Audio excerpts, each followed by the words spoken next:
In year 2000, 2001, na-diagnose po ako ng breast cancer. Stage 2, right breast. I had to remove a large part of my right breast kasi nandun yung tumor. And sinabi po sa akin na cancerous siya. And 30 years old pa lang ako noon. So ang feeling ko, ang bata-bata ko pa, mamamatay na ako. In spite of all the fear and all of that, talagang nagpursige. I prayed so hard. Sabi ko, Lord, kung trial lang to, kung may dahilan ka, kung may purpose ka para sa akin. That is when after my first chemotherapy, where I lost all my immune system. Ang average po ng immunity ng white blood cells sa katawan ng tao is between 15 and 20,000. Ang akin po, bumagsak ng negative. As in, walang-wala na. Ubos. In fact, so much so na kapag may pumasok na nurse na may sipon or nanggaling sa isang restaurant na meron siyang hinawakan na bagay na may virus or whatever, pwedeng ipasa sa akin, for sure I'll die. Naka-reverse isolation po ako sa hospital, which means naka-bubble. Yung kama ko, naka-plastic siya. So bawal kahit anong virus na makapasok po dun sa room ko. Kasi my health was so detrimental. It was during that time that I begged my doctor to allow me to have a laptop. Kasi, kunyari, itong stage na to, naka-cover ng plastic. Okay? At ako yung nasa loob, in a bed. Ano magagawa mo doon? Wala. And they had to buy a brand new sealed laptop and give it to me inside. And that's where I started to research for myself, what is cancer? How can I help my immune system? Lahat ng kino-complain ko sa doktor, alam nyo, pag nagkikimo kayo, may 100 problems that come with it. Sabi nila, chemo is supposed to cure your cancer. But they don't tell you that it kills your immunity. Okay? 100%. They don't tell you that one of the major side effects is pounding headaches every day. So, di ba habang nagagamot ka for your cancer, binibigyan ka naman ng ibang mga problema. So, pag nag-complain ako ng masakit ang ulo ko na para akong may migraine, magdadala ulit another gamot. Na yung another gamot naman na yun, nakakasuka. So, the whole day, nagsusuka ka. Okay? Tapos, bibigyan ka naman another medicine to cover naman din pagsusuka. So, ano siya? Para siyang domino effect. Until I really thought, there has to be a natural way. Kasi puro gamot, puro pharma ang binibigay sa akin. Eventually, ang naisip ko, my God, magsasuffer sobra yung liver ko and my kidneys. Puro gamot ang binibigay. How will I be able to heal even if I overcome cancer? Okay? What about the rest of my body? What about my kidneys and my liver and my heart, which has gone through so much because of the chemotherapy? How am I going to recover from that? That's when I started to do all the research online. How to boost your immunity naturally. And you know, honestly, it's amazing. Ang daming ways na mag-boost ng immunity natin naturally. Sleep is the number one way. You have to rest. Okay? Sinasabi nila, the only time your body heals is when you are sleeping. Did you know that? Di ba, iniisip mo, relax, beach, okay yan, di ba? That doesn't matter. You can relax in the beach. That's enjoyment. That's not healing. Healing is sleeping. It is so important. But there are other ways you can help with products like our Barley. Ang daming product na pwedeng gamitin. But did you know, the number one in the whole world that God created Himself is Barley. Process of elimination, isa-isa kong ni-research yan. Imagine, I had 9 months in that bubble to discover what God really created. That is the best for our immune system. And during the time, you have to remember, di ko naman alam na someday I'll be standing in front of people like you. Ang purpose ko lang during the time is for my own healing. Yun lang yung focus ko na, okay, so kung ginagawa mo yung research and yung training of your own knowledge for yourself, it doesn't matter about anybody else at the time. Gusto ko lang mahila ko sa sarili ko. Okay, so that's how I focused my research. What will help me? You know, there's a saying, knowledge is power, correct? So you have to become knowledgeable. my own research and my own readings, I realized, isa-isa, malunggay. Wow, taas ng ano niyan, healing powers niyan. Okay? Yung ampalaya, taas din ng healing powers niyan. Guyabano, wheatgrass, but above them all is barley. The best way to boost your immunity is through barley. And so, since alam ko na kung anong barley, kung ano yung pinaka-best way to boost my immune system, next step, aling barley. Daming klaseng barley from all over the world. Okay, meron India, may China. Actually, barley can be grown in any cold country. May US, okay, everywhere. New Zealand. The best is from Australia. And only one place in Australia grows barley. Why? Because the weather, the soil, the way it is planted and harvested, the way it is treated in the plant, so that the integrity and the purity of the product itself, of the plant itself, is contained 100%. You know, during my first chemo, I was in that bubble. I was thinking already things like, pag namatay ako, kamusta kaya yung anak ko? Sino mag-aalaga? All the things that you don't think about when you're 30. And I was already thinking, and accept ko na, okay naman daddy niya eh, kahit ibalay kami. Mapapalaki niyang mabuti yan. Andiyan naman mama ko, my sisters, di ba? Little did I know that God had a plan. That someday, what now? That was 2000. 17 years later, I would be here with you. Iba magplano si Lord. Do not assume to know. Grabe, for me, kaya ako very emotional kasi it's so real for me. It was a time when I really thought natapos na yung buhay ko. And then, every single time meron ganito na gathering or yung launch ng I Am natin, di ba, yung sobrang grateful ako na, wow God, binigay mo pa rin sa akin itong opportunity na maka-share. Even if the worst thing happened to me in my life na because of that cancer, because of that experience, andito ako ngayon. Nakakatulong sa maraming tao through I Am. Diba? Sobrang nakaka-overwhelm. Alam nyo, after my first chemo, which I was in that isolation for so long, on my second chemo, di na ako na-isolate. Yung immune system ko, which took 21 days to recover from the first chemo. During my first chemo, I ended up in the ICU. Okay? Yan, tama yan ha. Ako to. I'm not very good at drawing. Okay? Nakabubble yan. Ang first chemo, say day 1. Ito pala. Wala pa rin. Wala. Day 1 yan. Day 1.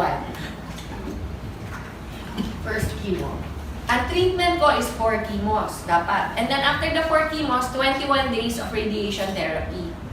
So on day 1 of my first chemo, the doctor already told me na you have to recover, your white blood cells will be wiped out. It's natural, sabi niya. Your second chemo is 21 days from now. Within 21 days, your white blood cells have to be recovered. If not, we cannot give you the second chemo. Okay? And if we cannot give you the second chemo, you will go back to the first again. Can you imagine? Eh, yung first pa lang na gusto ko na mamatay. May 3 pang matitira. Tapos pag disqualify, uulit. Makakailan ako. Yun yung nasa mind ko. So, kailangan talaga ma-hit ko yung 21 days. So, I cannot rely lang on what the doctors are saying. Kasi for me, okay, andyan na lahat ng sinasabi na gagawin ko. Pero, kailangan din tulungan ko sarili ko. Doon pumasok yung research. Doon pumasok yung Barley. Nung na-discover ko na, alam nyo, on the 20th day, every day kukunan ka ng dugo. Every day for 21 days.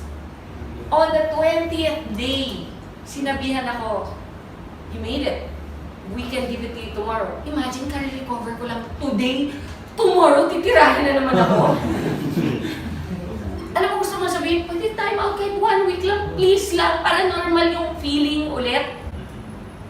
Ang feeling kasi dito, parang kang gulay. Hindi ka makabanyo on your own, kailangan may nag-aalalay sa'yo. Hindi ka makakain ng tama, kasi lahat ng, ang bibig mo, punong-puno ng mga singaw. Okay? Walang lasa. Lahat ng kainin mo tastes like metal. Kasi it ruins your taste buds completely. Alam mo, my favorite things like chocolate, okay, Coke, yung mga ganyan. Di ba yung mga gusto mong kainin? Burger, lahat na ipasok ko sa bibig ko, lasang metal. So I made it to my second. By then, imagine, 20 days na ako nagre-research. By then, sabi ko, by then, husband, I told him, bumili ka ng Barley. I don't care what the doctor say. Itago mo, huwag mong pakikita na pinasok mo dito. So, naipasok. I kept taking it. Alam mo, my second chemo, it took me 4 days to recover. Wow. 4 days! Like, because of chemotherapy, one of the side effects is my ovaries shut down. So, no more mens. No more period. So, my doctor told me I'll never have children again. And I only had one child back then, si Lexi. She was only 6 when I got diagnosed. And when my doctor told me na I'll never have children again, parang feeling ko, okay na rin. At least I have one. But in the back of my mind, I was thinking, what if I get a recurrence in the future? What if next time I'm not so lucky? What if next time God really wants to take me na? Diba? Sabihin natin, 5 years from now, 10 years from now, bumalik yung cancer, which is very, very much a possibility for any cancer patient. Once may cancer ka na, chances of recurrence are always 50% higher than somebody who's never had cancer. Okay? So, but now I'm on my 16th year. So, out of the woods na ako. Kung hindi ka pa graduate nung 2 years mo, hindi ka pa out of the woods.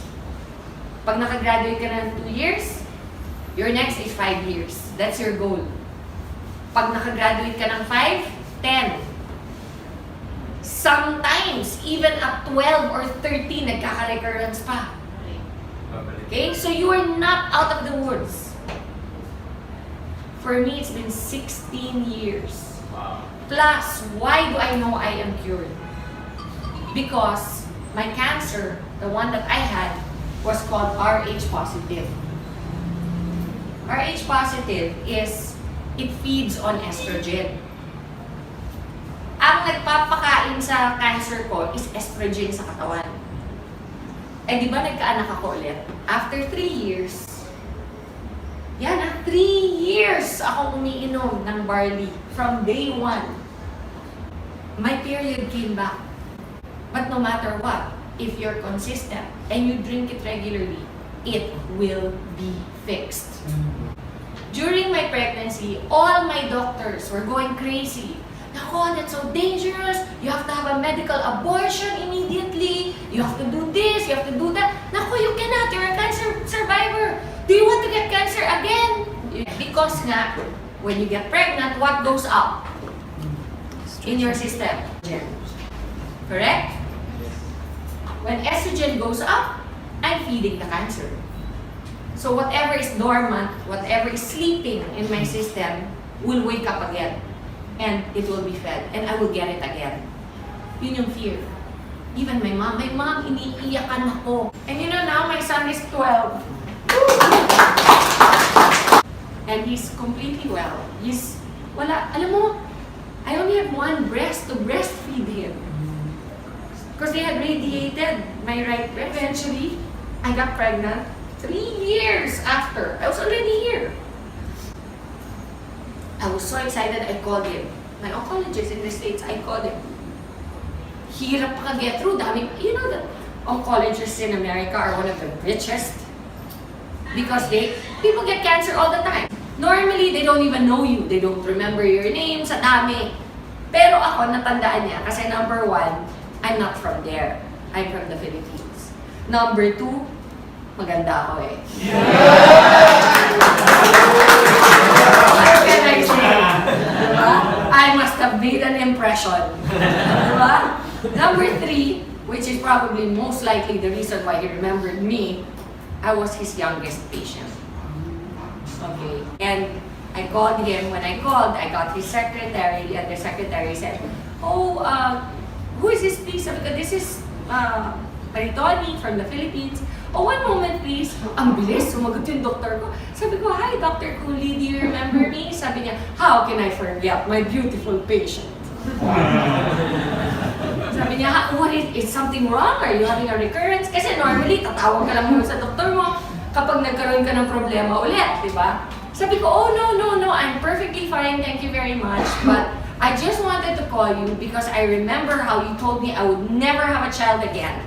And I just wanted to share the good news with you that I'm going to have another child." Those were my words, "I'm going to have another child." There's silence on the phone, no? And then he goes, "Well, you know what? I'm really glad you decided to adopt." Ganon siya ka-certain that I will never be pregnant again. So I said, no, Dr. Cooley, you don't seem to understand. I'm pregnant. Again, silence. Tagal. Are you there? Are you still there, Doc? Sabi niya, no, that's not possible. Sabi niya sa akin. Sabi ko, "No, Doc, I'm pregnant.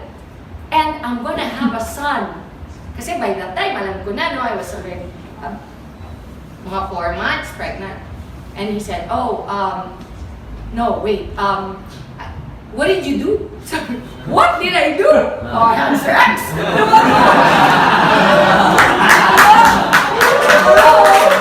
I've been taking a supplement for a while, and it's called Barley. And ako yung nag-educate sa kanya about what I had done this whole time, from day 1. Sabi niya, "Oh, you're a sneaky one." Sabi ko, "But it worked." And sabi niya, "Oh, well, I'm very happy for you. You know, and in as much as we are not allowed to recommend those things, being doctors, we do not stop our patients if they want to." Yun ang sabi niya. So, imagine, that's my oncologist na. He's the one that told me I'll never have a child again. He's the one that told me that, you know, if I get pregnant, for sure I'll have a recurrence. And yet, here I am. My child is 12 years old. I'm 100% in good shape. I would like to say I'm in more than good shape. Yes!